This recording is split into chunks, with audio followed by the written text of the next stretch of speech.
Hello, everyone, and welcome to the Sowers Podcast. My name is Matt Naismith, and I am your host. This podcast features stories of Canadian church planters and leaders who are influencing kingdom movement and impacting their communities. Whether you're a church planter, pastor in a church, part of a church planting team, or someone just wanting to learn more, we pray you get inspired to become a sower in the places where you live, work, learn, and play. We pray this is a blessing to you, and if it is, we would ask you to share links to episodes, subscribe on whatever platform you are using. With that, let's get to our next conversation.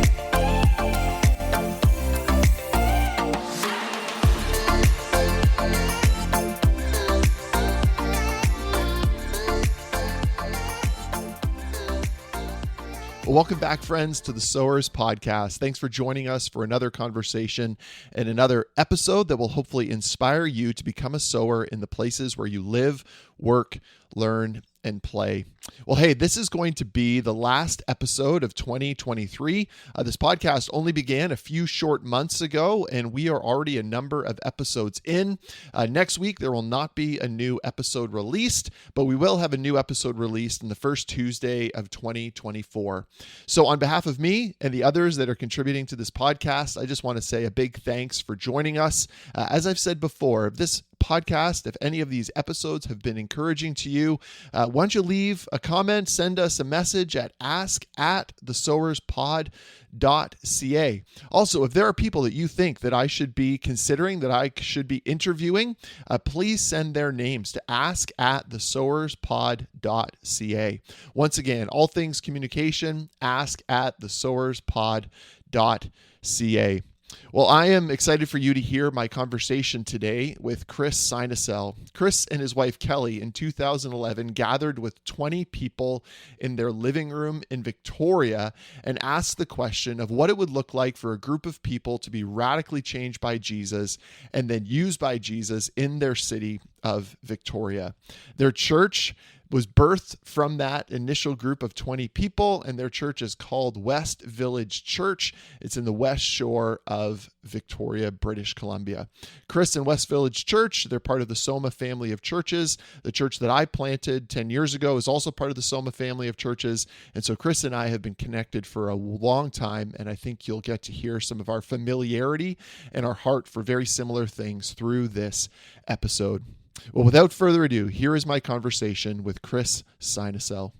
Well, Chris, thank you for joining me for this episode of the Sowers Podcast. It's amazing to have you on. It's great to be here. Thanks for having me, Matt. Chris, as I do in many of our interviews, would love for you to share with us your journey of coming to know Christ. So I grew up in southwestern Ontario in London. I now live in Victoria, British Columbia, but I grew up there. Did not grow up part of a Christian family, didn't grow up going to church. There was a little bit of nominal Catholicism from kind of my grandparents who immigrated here from Europe. But yeah, faith in God was not really a part of our reality. It was, kind of just like your classic, spiritual but not religious Canadians. Tried to be good people. At the age of 16, I was walking past I was walking home from school, and there's a bus stop, and I stopped to talk to a friend of mine who was at a bus stop, and we both were basketball players, and he said, "Hey, this church here," pointed to a building behind where he was standing. They have basketball on, I believe it was Friday nights.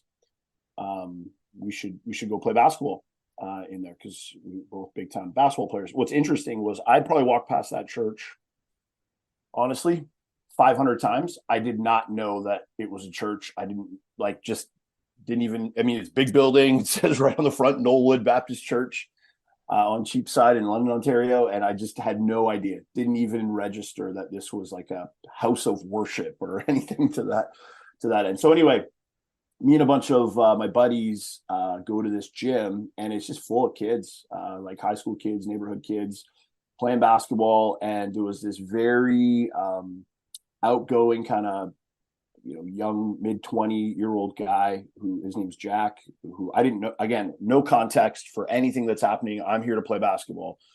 He's the youth pastor at the church, and had a real heart for the neighborhood. The church was plunked in this like residential area, lower income, tons and tons of kids, 3 or 4 schools. Like you could throw a rock and hit 3 or 4 schools from the church. And he was just like, we're going to reach these kids. And so I didn't realize it, but he was trying to reach me. And so I walk in and he's just like, just super, hey, how's it going? Introducing himself, welcoming us in. And no tells like, no, hey, this is a church or anything like that. It's just like, we're playing basketball. So we play basketball. We beat all the Christian kids, and that was fun. So we kept going back to beat Christian kids at basketball, and we did that. And over time, what ended up happening was just started to build relationships with people, and Jack in particular built a relationship with me. And then he approached me one day and he said, hey, we're taking a group of these guys that you've been getting to know. We're heading to Toronto to watch a basketball game, an NBA basketball game. Obviously, basketball is a huge part of my interest at the time, still is. And so I'm like, yeah, would love to go. So I paid like $20 for a Toronto Raptors ticket. This is like their inaugural season. They're playing in the SkyDome still. I don't think it's called the SkyDome anymore. Damon Stoudemire. So anyway, $20, get to watch an NBA game, Well, and I get a free hot dog. We're both yeah. So talk to me about, just briefly, maybe our listeners will care, maybe they won't, but watching a Raptors game in the SkyDome, now Rogers Center. Yeah, terrible. And even worse when you like paid like $20 like for your ticket, and that included your bus ride and your free hot dog. Like you were like, the court was like the size of my cell phone. Like it was just terrible. But I'm there, like I'm in the stadium. There's NBA things happening. Like it was amazing for me as a youngster, as a 16-year-old. What I didn't know was that this was actually all a big ruse. It was like one of those classic bait and switch things. So this was an event.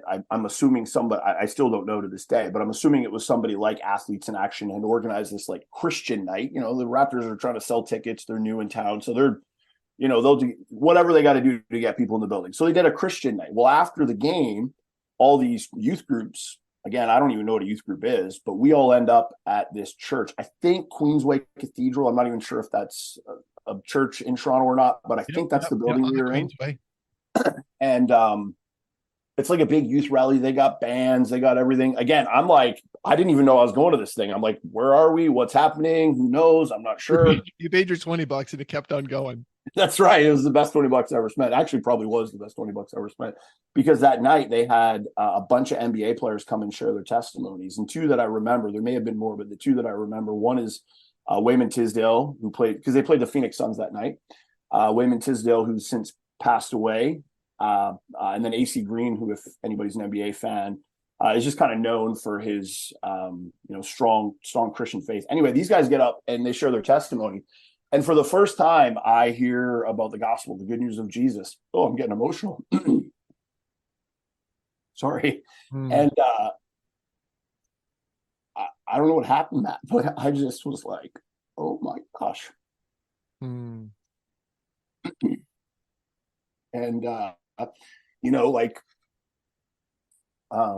it was almost like one of those Billy Graham come to the front moments. And I didn't actually go to the front. I don't remember if they did an altar call, but I knew that night that something had changed in my life. Wow. I didn't even know what it was. I couldn't articulate it. I didn't have a verse. I could not have explained the gospel to you, but there was like a demonstrable change in a moment in my life. And from there, I just got kind of connected into this youth group, started, interestingly enough, after the basketball, they had Bible study, which I didn't know about, but I started sticking around for that. I could walk. It was literally a block and a half from my house. I could walk to the church gathering on Sunday, and I was doing that, got tied into the youth group. Jack was just really great at discipling kids and discipled me really, really well. And so that was my come to faith in Jesus story. There's a lot more I could share about my discipleship journey from there, but that was kind of the moment, the moment where I was like, oh yeah, like I want to follow Jesus. Wow. I didn't expect that. And so what happened next? Give you a moment here, but what happened next? When did you decide, hey, this isn't, you made this decision to follow Christ, but did Jack start talking to you about, hey, you could be a pastor one day, or what did that look like? Yeah, not really. I mean, a little bit. There was a culture in our youth group at the time, and maybe this was, a little bit more prominent this would have been the mid to late 90s, of kids when they graduated high school going off to Bible college for a year. And so we were about an hour and a half, 2 hours away from Heritage College in Cambridge, Ontario. And so we had a lot of, like, the older guys in the youth group had gone away to Heritage for a year. Some did, a year and a bit or whatever, stuck around. And those guys were pretty influential as I was being discipled in the church. Those guys were also pretty influential. They, all of us played basketball. All of us were part of the church. And so seeing them go off and go to Heritage rather, it sort of pricked my interest. And so I didn't have this like grand desire to become like a, pastor. But I was like, well, I don't really know what I want to do, so I'm going to go to Heritage for you. Now, Jack, in that time, he had left. He took a call to actually come out west to Vancouver area, youth pastor in a church there. But when I graduated high school, and there's a lot to this story too, I showed up to Heritage. At that point in my life, I was not, Jack had left. The youth group had kind of not totally dissipated, but it didn't have the same pop that it had. And I still loved Jesus, but I was also like hitting, 19 years old, 18, 19, and starting getting some other things. And so I remember when my mom, who still not a believer, I mean, since I've come to faith, my dad came to faith, my stepmom, my brother, and then I have a biological mom who's not a Christian, and then a half brother and a stepbrother who are not yet followers of Jesus either. But I remember my mom dropping me off at Heritage, and I looked at her and I said, "Hey, Mom, I'm not sure I'm going to make it the whole year." And she was super supportive of, like, this was something I was into. She was supportive of it. She said, "Okay, you just give it a try, give it a couple of weeks. And if you're not into it, like, you can come home." And then, there was just another real come to Jesus moment. Heritage was running like a missions conference, sort of mandatory chapel. And like, I was there, but I was going home on the weekend. I worked at a nightclub at the time. Like, I kind of had my feet planted firmly in two worlds. But again, just this moment where we're sitting in the chapel. The only reason I'm there is because I functionally have to be. So like the social pressure, but I'm not interested. I'm not really paying attention. I'm not engaged. And there's a guy speaking. Again, his name's, if I remember correctly, Clint. Oh gosh, I can't remember his last name. But he's up there speaking, and I'm not really engaged. I'm not really listening. But he, at the end of his talk, and this was sort of a call to these young Bible college students to kind of burn the boat, sell everything for Jesus, and go to the mission field. And he draws a line up at the front of the room, and he says, Jesus laid his life down for you. Like, what are you going to do for him? And then just invited people to come forward. And bro, it was like a scene out of like a Star Wars movie. It was like a tractor beam. Like, again, I'm not looking for a word from the Lord, like I was not at all engaged in any of that stuff at that time in my life. I was actually trying to find a way out. And I find myself at the front of the chapel at Heritage, and I'm on my knees and I'm snot-faced crying. And I expect I'm going to open my eyes and there's going to be a whole bunch of us up there. And, after, whatever, slow music and whatever, the whole thing, I open my eyes and I'm like, I'm the only one up here. Oh my gosh. And for like the next 45 minutes to an hour, I just wept. And it was that moment where I didn't know I was going to be like paid to work at a church or anything like that. I just knew whatever I did with the rest of my life, I was going to do it for the glory of God. And so there wasn't a whole lot of change in my life at that time in terms of like, still was going home on the weekend, still was working at the nightclub, but my mindset had completely been reoriented. So like, I could remember I was a bar back. So my job was to like stock up the bars and serve the bartenders so they could do their job. And my first duty when I got to work was I'd go into this beer cooler. This place was massive. Like, we could fit a couple thousand people in there on the weekend. The Ride Out Tavern, if there's any Southwestern Ontario OGs listening out there. And I would sit in the beer cooler and I'd have to count the cases of beer at the beginning of the night, count them at the end of the night, and just make sure, nobody stole any or whatever. And I used to sit in that beer cooler and, there's 300 or 400 cases of beer in there. And before I would count, I would just sit down and go, "Okay, Jesus, like, you have placed me here. What do you got for me tonight? Like, I'm all yours. Like, tell me what you want me to do." And I would have amazing Jesus conversation. Drunk people are super open to Jesus. But more than that, like, I became really good friends with a lot of the bartenders. They were university students, so we were about the same age, and we would work till 2, 3 in the morning, and then we would stay until like 5 a.m. and eat food, and some of them would drink and just kind of wind down from the night. And we do that every Thursday, Friday, Saturday. And then I'd go back to Heritage and study and then I come back on the weekend, and we do that every weekend. And it was amazing. I felt like this is probably too strong of a statement, but in some ways I felt like that experience of working at the Rideout was almost more significant to shaping me in terms of like how I have led, because I did end up getting into vocational ministry, how I've led in my times in churches and how I just view the world, than a lot of what I learned in college, like, and it's probably more appropriate to say it was applied learning. Like I was able to take, just these deep, rich gospel truths and then like put them into practice that weekend.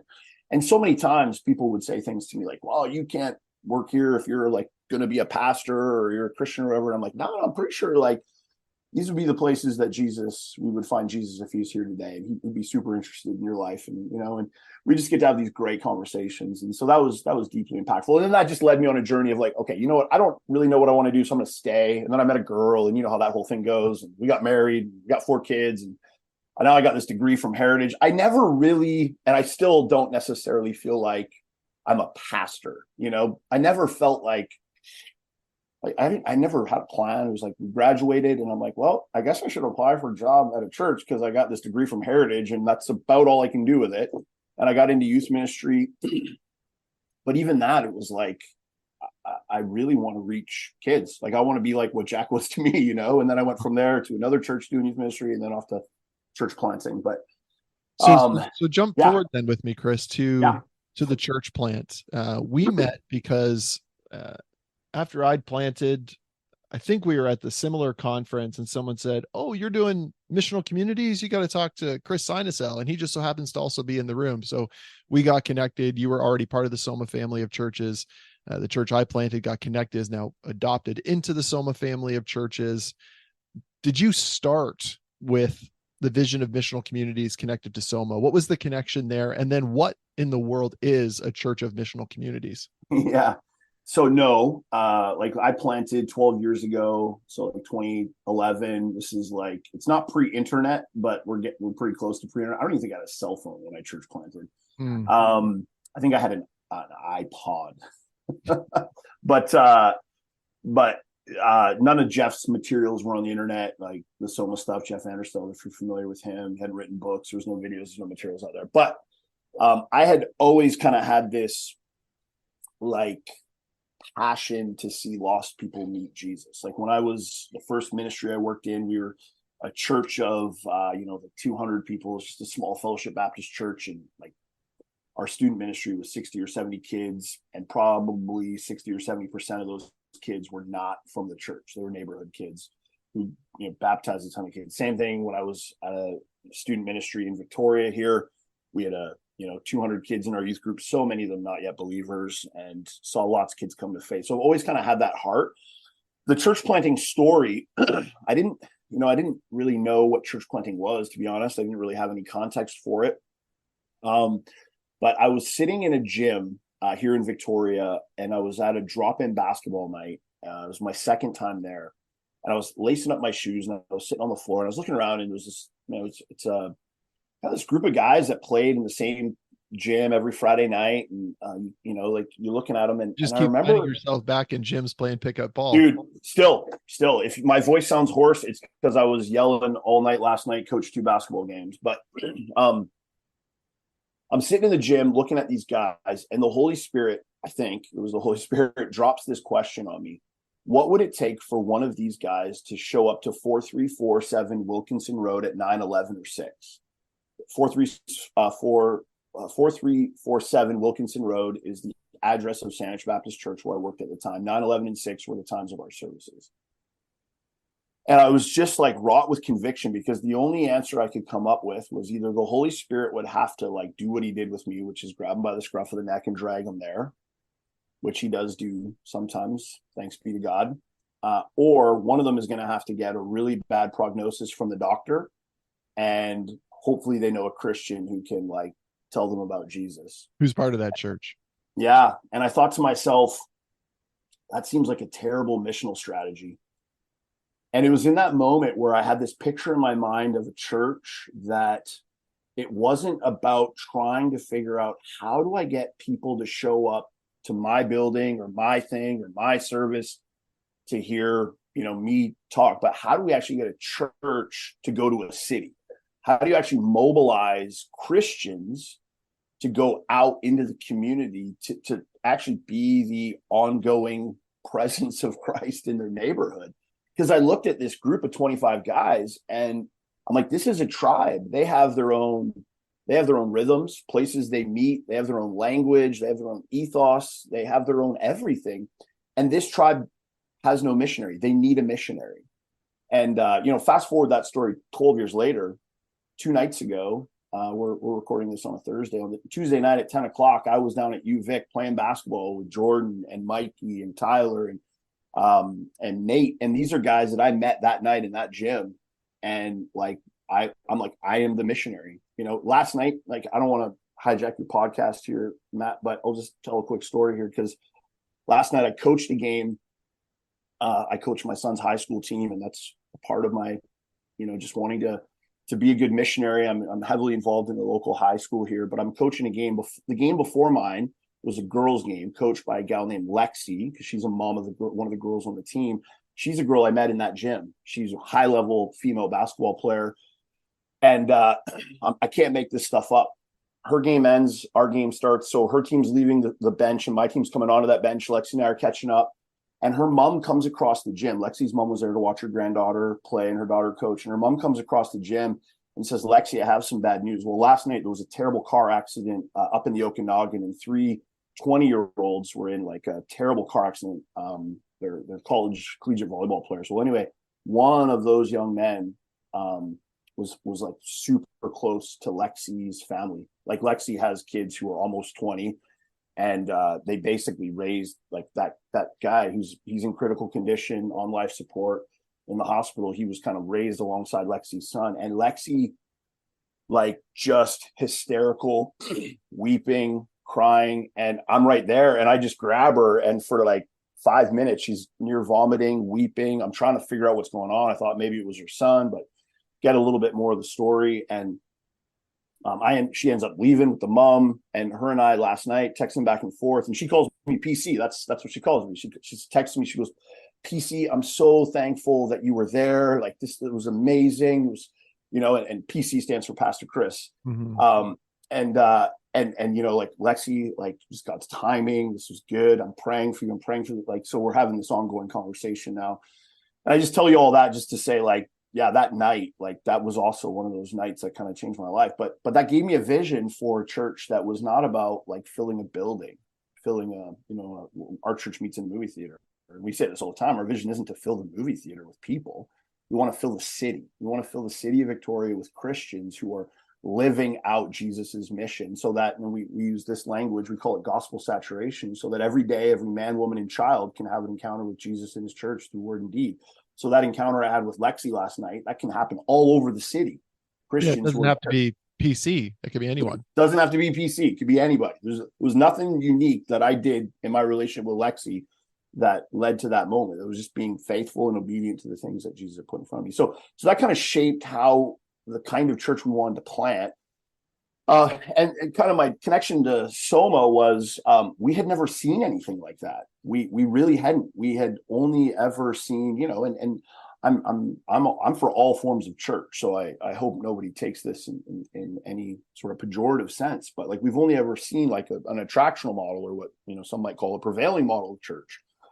And so we were just trying to figure this thing out. It was sort of like a grand experiment, and we had heard Jeff Anderstelt at a church planting cadre on Granville Island, and he had put language and thought and story and experience to so much of what was kind of going on in our heart, and we just kind of swapped contact info and went down there and started learning from them. We went to a Soma school, started bringing their leaders up here to train us, sending more of our leaders down there to train them, and then that began the journey of us connecting into the Soma family. And I can speak more about missional communities if you want, but I'll just pause it. Friends, we'll get back to my interview with Chris in just a moment. Prior to that, however, I want to let you know about Soma School. What is Soma School?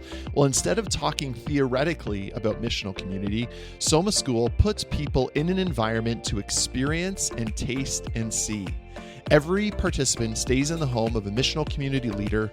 They see their life and they get welcomed into it. They're immersed in a gospel-fluent environment and they participate in everyday mission. Soma School is not about a movement of information transfer, but of transformation. It isn't a conference, but an experience with a gospel-rich community on mission. If you'd like to learn more about Soma School, you can go to wearesoma.com/soma-school.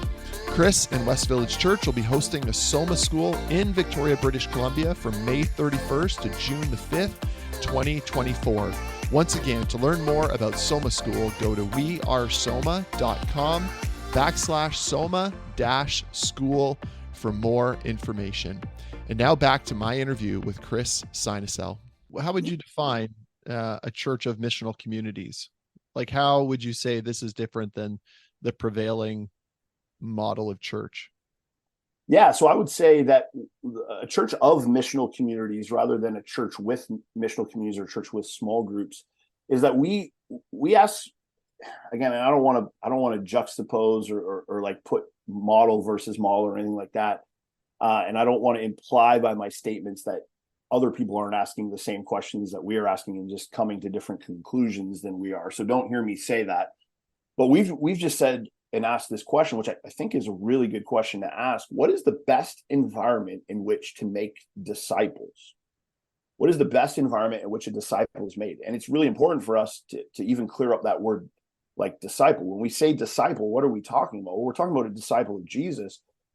But oftentimes when we use that word disciple, what we are thinking of is like spiritual maturity, like, habits or spiritual disciplines, habits of grace, Bible study, things like that, prayer. And that's part of it for sure. But we also think of discipleship in a much broader sense. We think of it in terms of like, how are we inviting not yet believers to come and see what it looks like to follow Jesus? Like, we are actually discipling non-Christians as well as Christians. And so how do you create an environment with which that can happen? And so this missional community is really just, to me, it's not that important of a word, because it's really just code word for Christians being Christians. But we would say a missional community is a group of people who are learning to love one another as though they are a family, and they're learning to love those around them who are love those around them as if they are the lost children of God. Like, we want people to experience the reality of the gospel, but then also be in an environment where they can hear what the gospel, hear the declaration or the hope of the gospel, and can actually respond to it. And so we would say, like, a missional community kind of has three main aspects. It's life on life. So it's not just an event, but it's actually doing life together. It's life in community. It's not just two people. It's a constellation of people, ages, stages, gifts, like all that. But then it's also life on mission. So we're not just, we don't just exist for ourselves, but we exist for the benefit of others. So like a real simple example would be our missional community is involved in our kids' local high school. So we reorient our lives. I give quite a bit of my own personal time to the high school. There's others in our missional community who do similar things. They coach sports there as well. We prayer walk to school on a regular basis, build relationships with people, spend time with them, invite them into our lives, and get invited into their lives.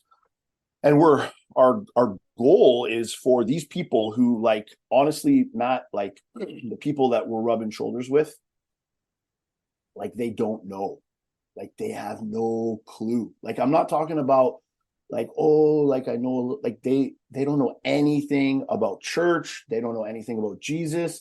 It's not even on the radar. Like, one of the questions I ask our church often is, when is the last time you woke up on a Friday and thought to yourself, if there was a really cool mosque, I would totally go to it?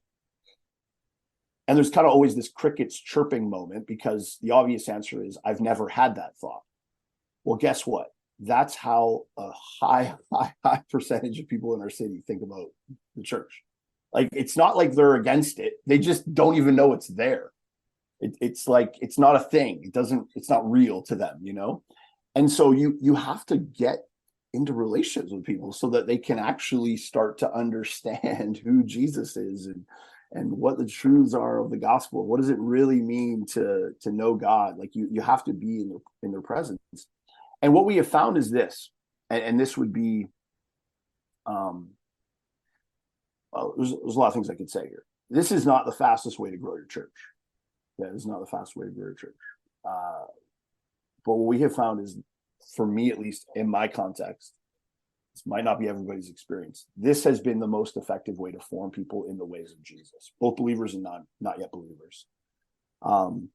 Because what happens when you're asking a not yet believer, like if their primary engagement with your church is a Sunday morning experience, you're asking the non-Christian to be the missionary.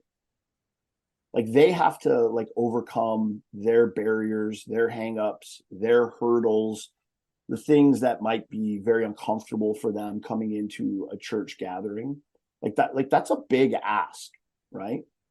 And what I read in the New Testament is that, we are actually called to be the missionaries. We're the ones who are called to overcome our hangups, overcome the barriers to somebody else coming to know Jesus, to bring the gospel to where they are. And like, here's an example. Here's another guy that I met just through this basketball community. He texted me one day and he said, "Hey, Chris, I'm dating this gal. She's a Christian. She was doing missionary dating, I guess, which I don't necessarily recommend, but that was what was happening anyway." And he's like, she really wants me to go to church." So he said, "Apart from her, you're the only Christian I know. And I feel like if there was a church I was going to go to, it'd be yours." It's like, "When do you meet and where do you go?" And so this guy came and, it was too much for him. Like he just couldn't, and, he just couldn't handle it. It was like a, not where he was at. Like he just wasn't ready for that kind of intense environment. And there's nothing unusual probably from what we do on a Sunday to what anybody else is doing on a Sunday. We sing some songs, we preach sermons, communion. It's a pretty typical church gathering event. But for this guy who had like zero context, it was like, yeah, I'm not sure that's where I'm at. And so I think like missional communities provide a vehicle for both, one, for us to actually disciple and form our people in the way of Jesus, but then also like to give people who are like, it's not on their radar, they can have encounters with Christ, not just on a Sunday morning from 10 to 11:30, but all the time. So that was a mouthful. I could say more if you want me to. I could talk for a long time about this stuff. I would say about 10 years ago, well, probably 7 to 10 years ago, because this is when probably the Soma stuff was starting to get out. There was a lot of people that were saying, "Hey, we're going to do missional communities. We're going to transition our small groups to missional communities." And the term kind of became a little bit, attractive and a little bit sexy to a lot of Christians. And then I would say then within the last 6 years, you're not hearing very much about as much about missional communities anymore. Can you tell me why you think that is? And would you agree? I do agree. I think one of the main reasons is, two reasons that come to mind. The first one is just because it's really hard. I think, again, just on the whole, this is a broad generalization, but I think we want results. Like, I know, for example, and I'm not saying these are, again, I feel like I got to caveat every sentence I make because I know sometimes I can come across just more direct than I intend. We know, though, that if we invest a certain amount of people resources, dollar resources, or whatever into, say, something like a vacation Bible school, that it is going to attract, I don't know, 150, 200 kids or something like that, families. And, and we can, at the end of the day, go, okay, look we did this many people came in, whatever your metrics are. Missional communities, it's more like gardening. You just got to wake up every day and like pull weeds, and sometimes there's fruit and sometimes there's not, and it's like one step forward and two steps back, and sometimes they work and sometimes they don't work, because it's like people, it's their life, it's disciple making, and it's really messy and it's slow and it's hard and it doesn't produce instant results. But I don't think that means we shouldn't do it, right? Because and this is one of my passions here, is that like I think we actually have the wrong scorecard for the church. Like, not all the time, but like as close to 100% of the time as is possible, we evaluate the significance or the health of the church. One of the main metrics is Sunday attendance. And so we just equate, if we're kind of stacking up into the right on Sunday attendance, that something good is going on. And I'm not saying that if your church is growing, nothing good is going on. But what I am saying is I've stood at the door of my church for a very long time, 12 years now. And I've shaken the hands of the people that are coming in on a Sunday morning. And 9 times out of 10, all the new people are people from other churches or people who moved to the city of Victoria and are looking for a church. And very rare is the random, not yet believer who the Holy Spirit picked up and dragged there. And so I think we can sometimes give ourselves the illusion of success. Maybe, we put on a really good Sunday service. We have really great programs. We have really talented staff, gifted leaders. And so we can actually grow a church. But I feel like on the whole, what we're actually doing is, and this might be a bit of a harsh statement, but it feels like we're just kind of shuffling the chairs on the deck of the Titanic, like it's sinking, but we're like, oh no, things are great. Look we got a couple thousand people here, but who are these people really? Where did they come from? Like what is actually happening here? And missional communities, it just feels slow and painful. It doesn't produce that kind of instant result. But I think it produces a healthier disciple. So that's one reason I think people have walked away from it, just because it's hard. It's hard. Second one is I think a lot of people were looking for a silver bullet, and missional communities are not a silver bullet.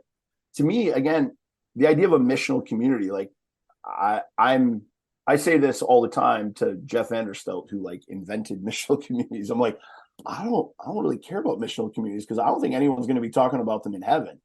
To me, that's just a language again to like Christians being Christians. And so when you view a missional community more like a pragmatic tool that you can apply in your church, you're missing the point. So for me, what a missional community is, it's the outworking of my like theological convictions. It's the outworking of my ecclesiology. It's the outworking of my missiology. And so we order our church around what we believe, and we ask people to live out what they say they believe. And we believe that if they're living out what they say they believe, and we believe as a church that if we order ourselves around what we believe, that what we will get is something that looks like what a missional community is. And if that's the case, then for me, the goal isn't grow my thing as big as I can grow it.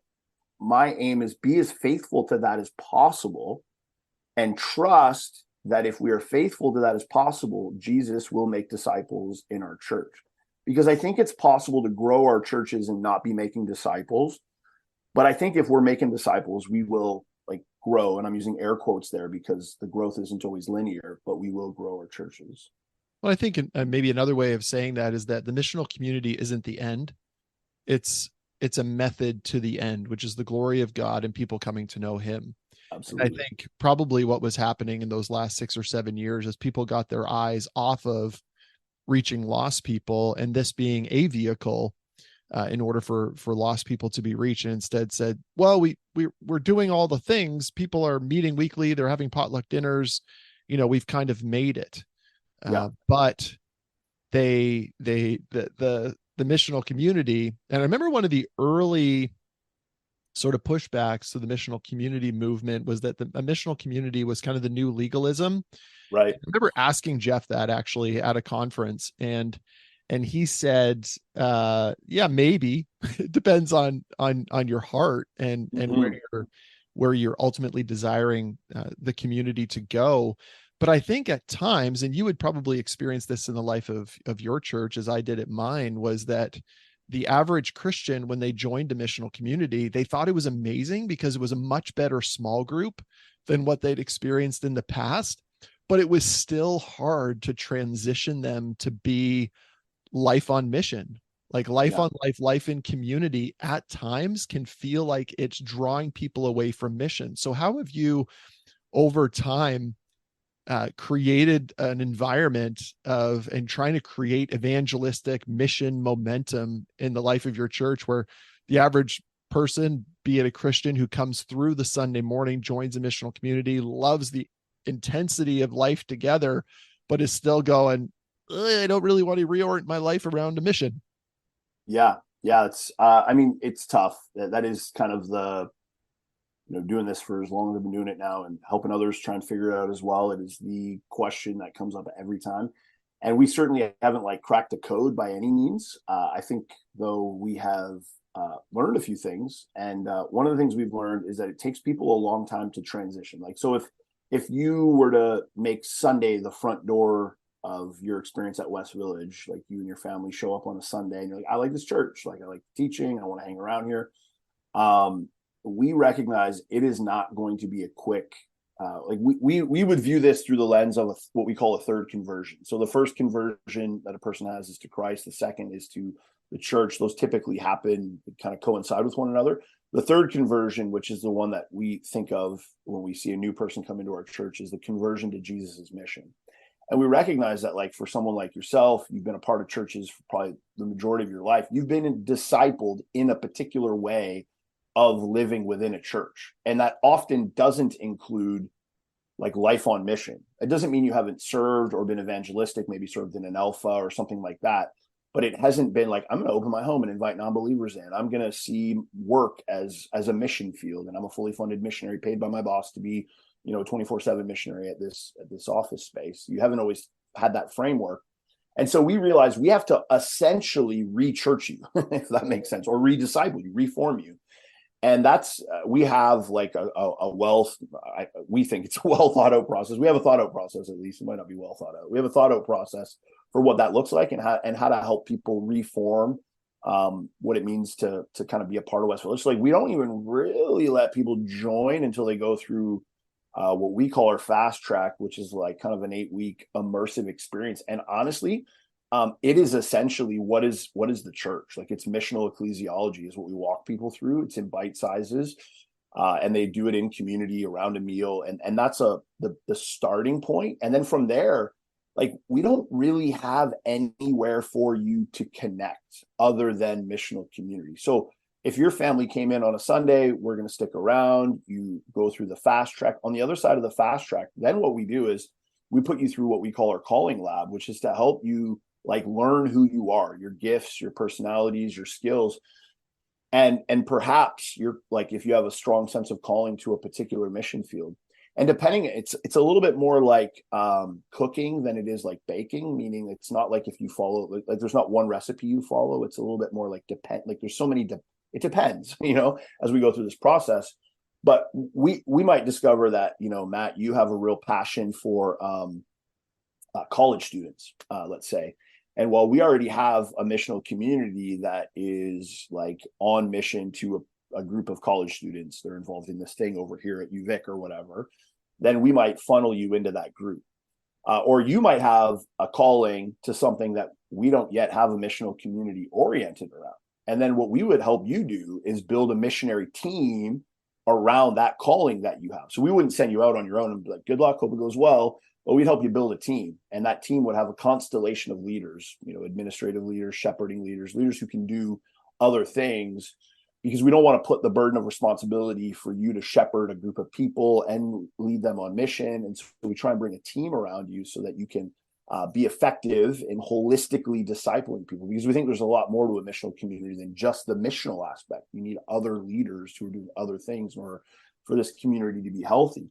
So then we would help you form a team around that. And then once that team has been formed, then we would, that formation would be training and equipping along the way. And then we'd kind of send you, pray over you, commission you, send you. And then we have coaching rhythms where you're going to continue to be equipped. Your whole team will be. And really, that's all we do. We don't really we have a few other things that happen in the life of our church, but it's like we have these missional communities scattered across the city that are all doing their work of disciple making in their particular corners of Victoria. And then we pull them together on Sunday and we worship Jesus together. We hear the word of God proclaimed. We take communion. We celebrate what he's doing in the life of our church.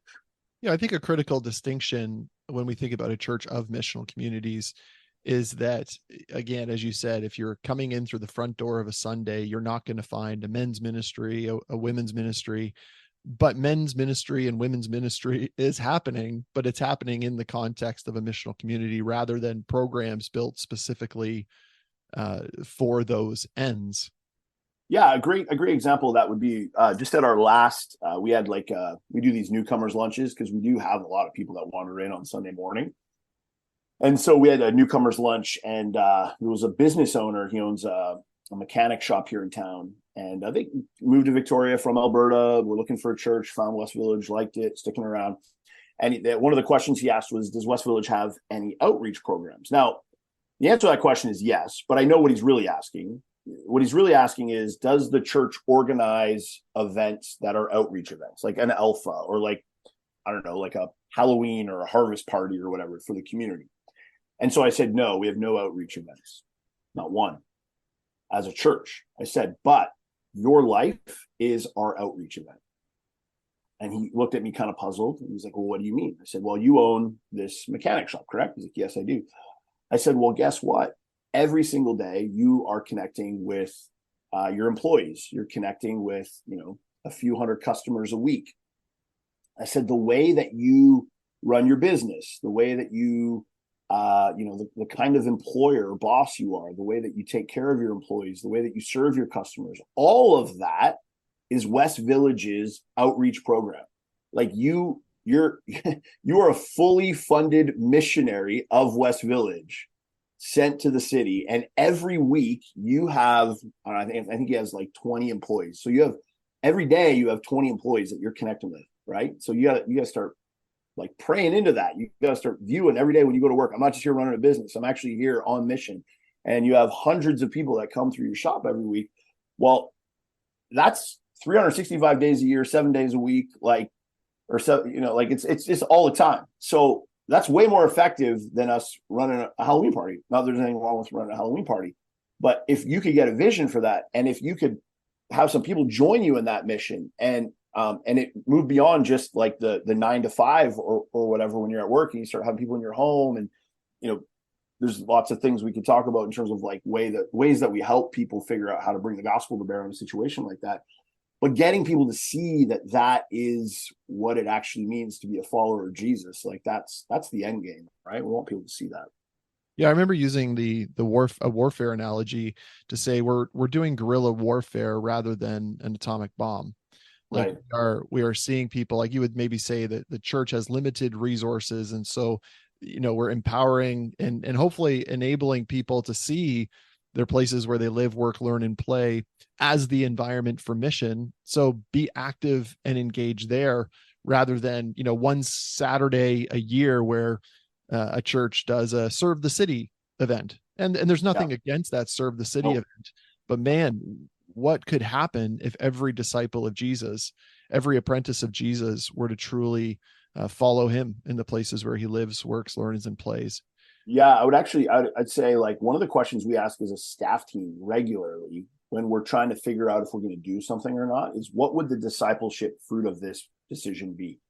Would the fruit of this decision align with how we think disciples are best formed? We don't ask like, is this going to grow our church? We don't ask, is this, pragmatically the best thing to do? It's like, what will the fruit be? So that would be why we don't do like an Alpha, because I never want our people to think that their job is to get people to a building to hear a guy on a video screen talk about Jesus. I want them to think that that's their job. Now, we have missional communities that use the Alpha program, but they use it in their neighborhoods, in their homes, with people that they've been, doing life amongst and with.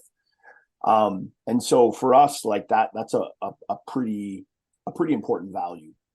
Chris, thank you for taking the time. Yeah, thanks, Matt. Well, friends, I'm sure there is much that you could apply as action steps. The thing that I want to give emphasis to, however, is Chris's relentless pursuit of those who are not yet followers of Jesus. A common theme in Chris's life, both that he talked about on this podcast, but also in his lived experience that I have seen, is once again his relentless pursuit of those who are not yet followers of Jesus.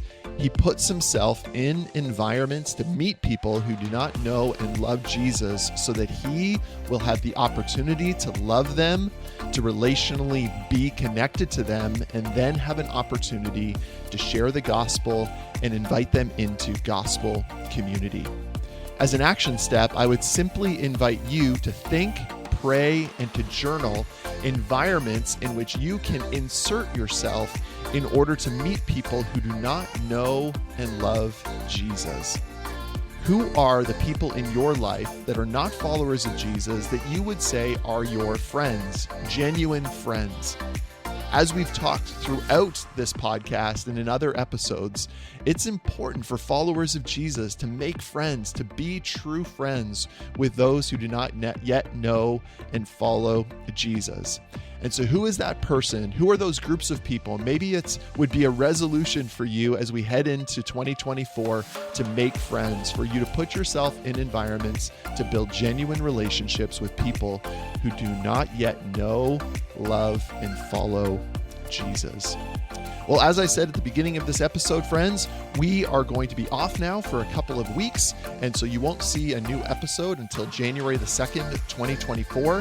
Thanks for joining us for 2023, and I'm excited. We have many more conversations and people that we will feature in the new year. And here is a clip from the first episode that will be released in 2024 with Jim DeMarsh and Mark Strickland as we talk about helping a church become both Word and Spirit. So after 20-something years in ministry, to be quite honest, we were getting dry. And we're also saying there's got to be more than this. There's got to be more to the Christian life. There's got to be more to the life of the church. There's got to be more from God. I was reading my New Testament and looking at my life and our lives and the church life and saying, hey, I'm not sure these two pictures exactly match up, not in the way that they ought to. And so it began with a deep hungering for more.